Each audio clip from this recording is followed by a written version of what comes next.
يظهر وحده، ويأتي البيت وحده، ويلج الكعبة وحده، ويجن عليه الليل وحده. فإذا نامت العيون وغسق الليل نزل إليه جبرائيل وميكائيل عليهما السلام والملائكة صفوفا، فيقول له جبرائيل عليه السلام: يا سيدي، قولك مقبول وأمرك جائز. فيمسح يده على وجهه عليه السلام ويقول: الحمد لله الذي صدقنا وعده وأورثنا الأرض نتبوأ من الجنة حيث نشاء، فنعم أجر العاملين.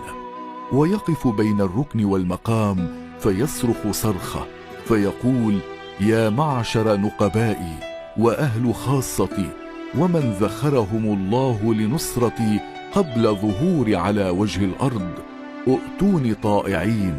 فترد صيحته عليه السلام عليهم وهم في محاريبهم وعلى فرشهم في شرق الأرض وغربها، فيسمعونه في صيحة واحدة في أذن كل رجل، فيجيئون نحوها ولا يمضى لهم إلا كلمحة بصر، حتى يكون كلهم بين يديه عليه السلام بين الركن والمقام.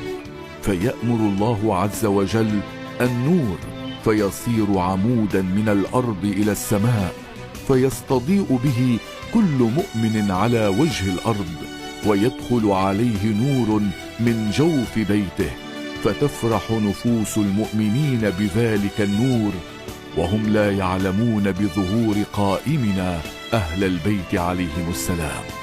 ثم يصبحون وقوفا بين يده عليه السلام وهم 313 رجلا بعدة أصحاب رسول الله صلى الله عليه وآله وسلم يوم بدر.